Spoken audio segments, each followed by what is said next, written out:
on the eve of Shedeur Sanders' first NFL start as a rookie quarterback for the Cleveland Browns.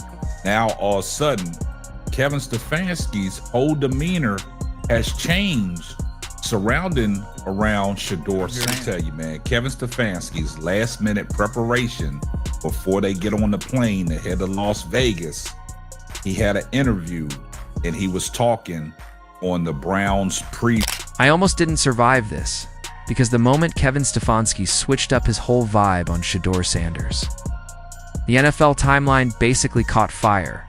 1 second he's calm, the next he's plotting something so dramatic it feels like he's auditioning for a villain origin story. And trust me, whatever he's cooking up is either genius, chaotic, or both. But it's definitely diabolical. So buckle up, because this twist is so wild, it might just break football logic forever. You can't tell me a coach that doesn't even mention his player's name wants the best interest for his players. These haters trying to hold me back. You holding him back from his full potential. That was his first time having reps with the Wolves. And the excuse was this: we're trying to prioritize reps for Dylan Gabriel. Did Dylan Gabriel get any reps when he was the number 2 guy behind the starter of Joe Flacco?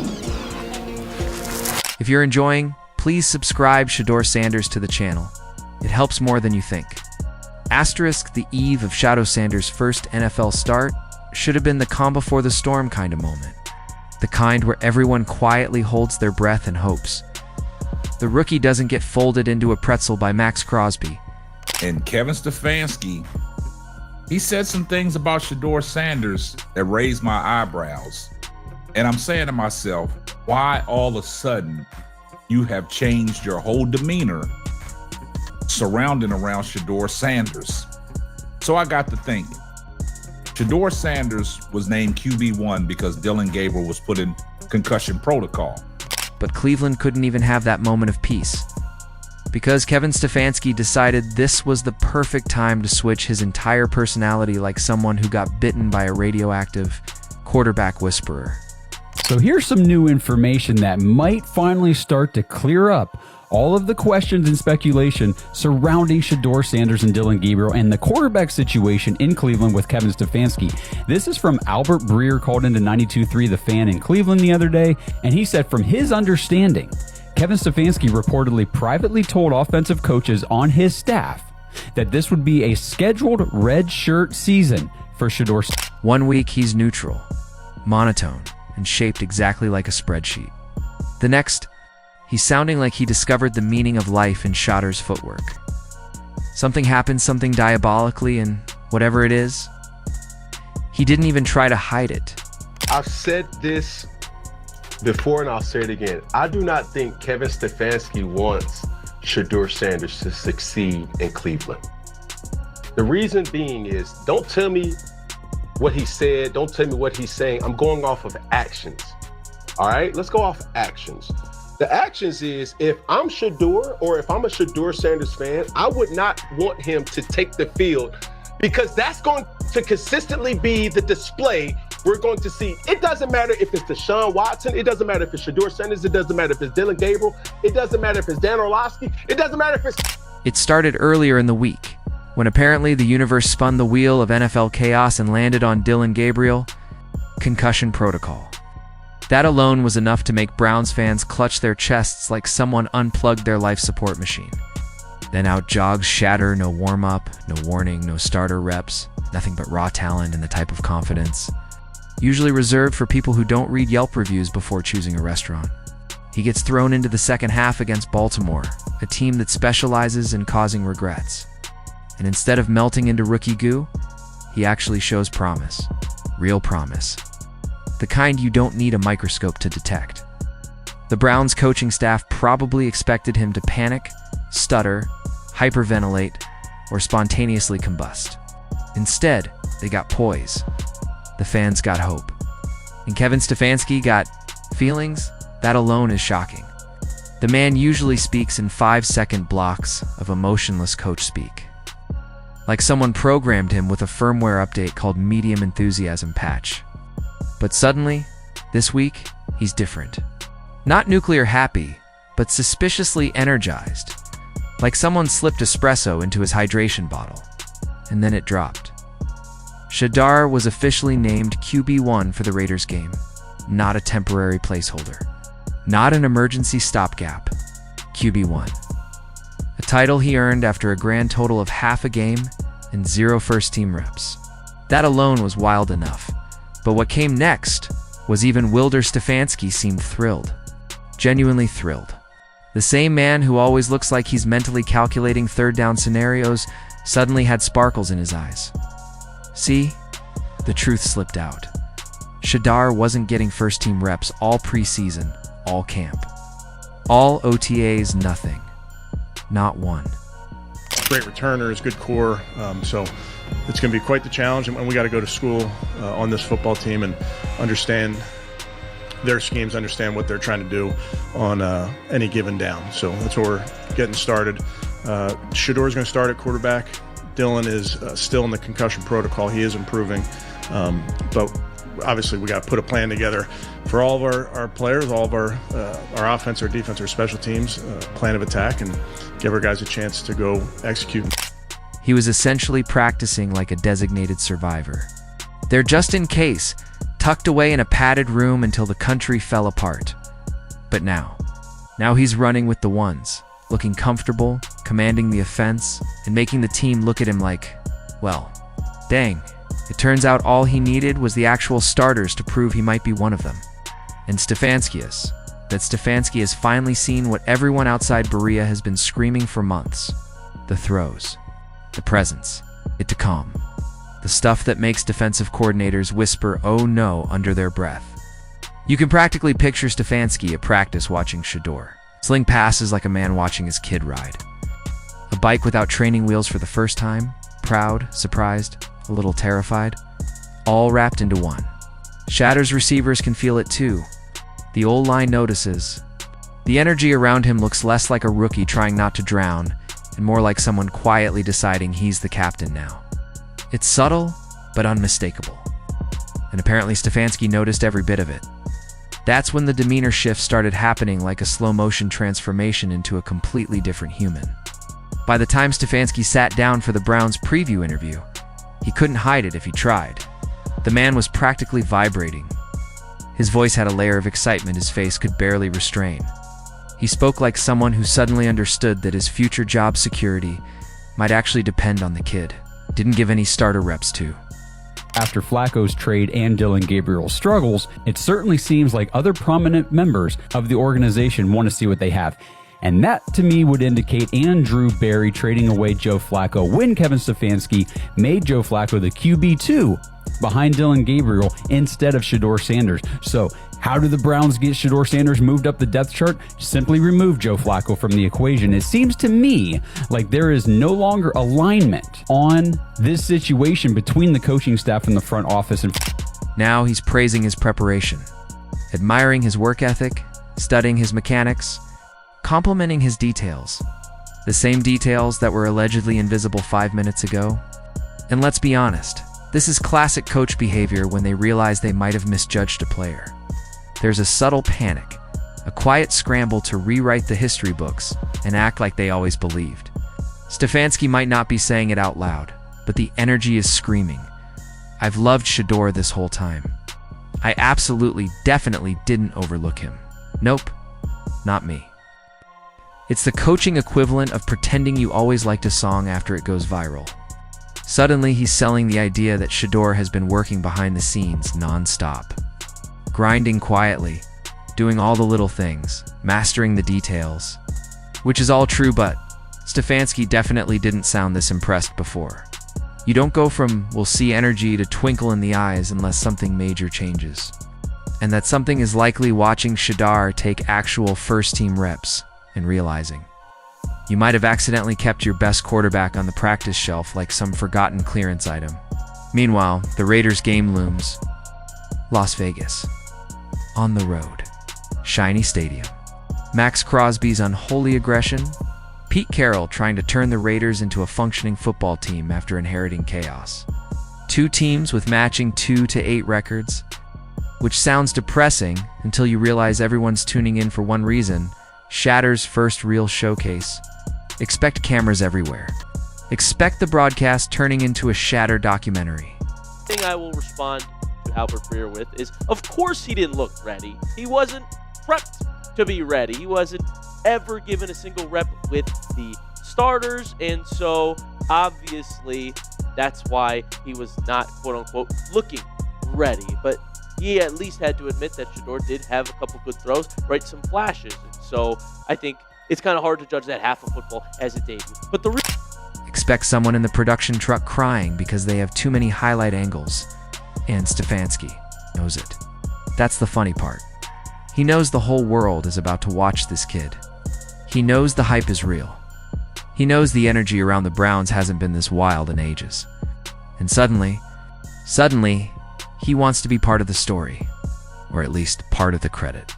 Which is where the whole demeanor change starts looking less like excitement and more like strategy.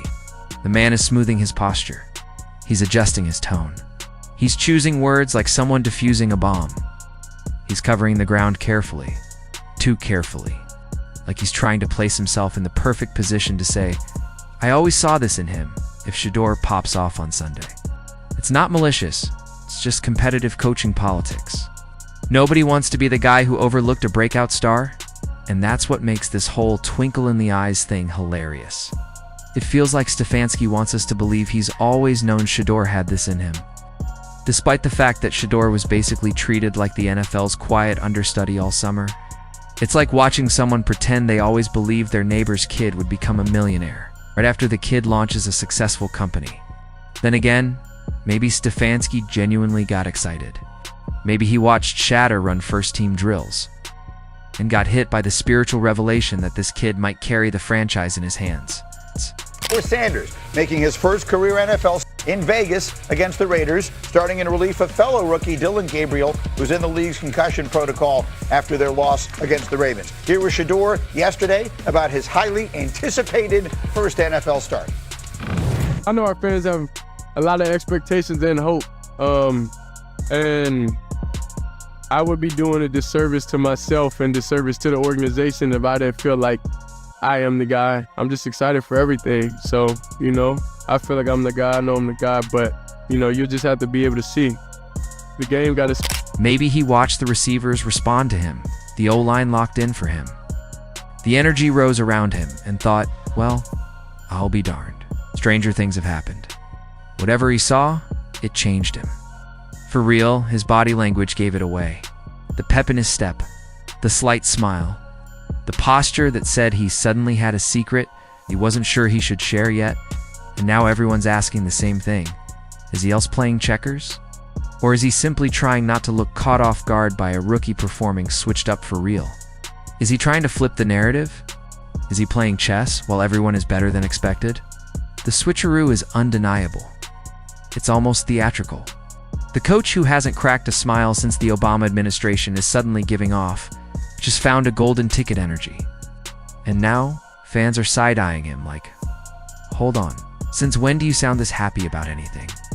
The funniest part is imagining the internal panic when he realized Shedeur is the most watched rookie in the NFL right now. The vibe switches from mute button to megaphone. It's all part of the great NFL tradition of pretending you saw the future when really, you just got blindsided by it. But there's no hiding now. Not when the cameras roll. Not when Shedeur steps onto that field under the Vegas lights with Max Crosby stalking him like a side quest boss. Not when the whole football world is zoomed all the way in. This is the... Look, I think it's ridiculous. It's ridiculous to sit there. I mean, just sometimes you gotta... Cam, I enjoy watching Cam Newton sometimes. Sometimes you just gotta look in the mirror and say what you're about to say before you say it, and then think about how it sounds when you're by yourself. A coach of an NFL team who's desperate, I wish I would have done that many times. Who's trying to save his job. Yesterday morning. Mind you, I think everybody knows Kevin Stefanski's up against it here. I mean, this is the arrow is pointing towards he is going to be relieved of his duties at the end of the year. Kevin, this is the moment everyone's been waiting for. And Stefanski knows he either looks like a genius or a guy who didn't give his rookie enough reps until the universe forced his hand. Either way, his demeanor says it all. Excitement. Nerves, calculation, hope, and maybe just a sprinkle of panic. Diabolical? Maybe convenient timing? Definitely. Entertaining? Absolutely. This game is about to be wild. Shedeur's debut, Stefanski's sudden personality transplant, Vegas lights, high stakes. And here's where things really take a turn. Because once people started dissecting Stefanski's demeanor shift, the theories started flying faster than Crosby off the edge. Some fans swear he's been plotting this all along, sitting in a dark film room connecting red string across a wall of Shedeur. Screenshots like he's crafting the NFL's version of a conspiracy documentary. Others think the sudden enthusiasm came from watching Shedeur run a single flawless 2-minute drill in practice, causing something inside Stefanski's brain to reboot like an old Windows XP loading screen. But he's a great kid, working like crazy. I like everything about Shedeur. Training camp. Shedeur keeps the main thing the main thing. Oh, he was saying his name then? Yeah, he was saying it then. He was asked if he was considered playing Sanders. He said, that's not my focus. At this point in time, Shedeur is the number 3 quarterback on the depth chart. So it's easy for him to deflect. After the Jets lost, we're sticking with Gabriel. We have to play better as an offense. He does not mention his name starting in October. Also, what happens in October? Joe Flacco gets traded. This is becoming an episode of... But the funniest theory is the simplest one. Stefanski didn't realize how good Shedeur actually was until he finally let him touch the good equipment. Imagine locking a powerful racehorse in a barn all off-season, and the moment you let it stretch its legs, it takes off running like it's auditioning for an Olympic commercial. That's essentially what happened. And now, he has to pretend this was all part of a plan. He's sprinkling in hints about work ethic and attention to detail, sewing together the narrative quilt he wants people to wrap around themselves. The fans. Because Browns fans have been whispering for weeks that Tommy Rees, the offensive coordinator, sounds more amped about Shedeur than Stefanski ever did. Rees has been bubbling with energy every time the rookie comes up, and fans started joking that Rees adopted Shedeur like some kind of long-lost quarterback's son. So of course Stefanski suddenly had to raise his energy level. He's not about to let the OC start looking more head coach-like than the actual head coach. That's how NFL power struggles start. One excited press conference at a time. Stay here. He's gonna want to make this work if he can make it. He's got Myles Garrett on his football team, looking like one of the best football players, not just defensive football players. Looks like one of the best players in NFL history. But there's also right now. Hold on, I just want to get to this real quick. Go ahead. Like the notion that if there was some miracle worker on the bench who could save all of this for Kevin, that he's gonna opt out of that and go with worse players and get worse players ready. It's fantastical. It's just how no coach in that league would. Stefanski probably heard the chatter, saw the social media posts, maybe even caught a clip of Rees talking about Shedeur like he's reviewing a Michelin star dish. And between that and the hype building around Sunday's game, he had to crank up the enthusiasm thermostat before the building caught on fire without him. But nothing compares to the stakes of this Vegas matchup. That's why the demeanor shift feels diabolical. Not evil, just strategic. Calculated, designed to place him exactly where he wants to be when the dust settles. Either the wise coach who believed all along, or the calm captain who guided a rookie through deep waters. Every expression, every tone, every tiny spark of excitement feels like part of a chess move 3 steps ahead. He knows if Shedeur goes off in Vegas, his stock skyrockets. He knows if Shedeur struggles, he can fall back on the rookie growing pains excuse. He's playing both sides like a man who refuses to get caught slipping. Now we will finally get to see him on the field. To me, this is his chance to make a statement that we've waited to have him make since draft night. To all the people that passed him up on draft night, to all the reasons he didn't get snaps with the first team offense, to the organization that may not have supported him the way that other people thought. Well, here's your chance. You get the whole week practicing with the first team. You're playing the Raiders, a beatable team. You get the start. It's your show. Let's see what you got. And the funniest part? There's no hiding the fact that Shedeur changed the energy of the entire facility the moment he got QB1 reps. Everything from the huddle dynamics, to the tempo, to the confidence boost in the receivers, has shifted. Even the defensive players are walking around like they're guarding treasure now instead of fragile hope. Stefanski didn't orchestrate that's Shedeur's gravity pulling everyone into orbit. The truth is, this demeanor shift is one of the most entertaining storylines of the Browns season. It's messy, accidental, dramatic, and full of the kind of comedy only the NFL can produce. And as the world waits for Sunday's showdown, one thing is absolutely certain. Whatever Kevin Stefanski saw in practice this week changed everything. Not just for him, not just for the Browns, but for the entire narrative surrounding Shedeur Sanders. And now the whole football world is strapped in, popcorn ready, waiting to see whether this diabolical demeanor change becomes legendary or becomes the funniest accidental comedy the NFL has produced in years.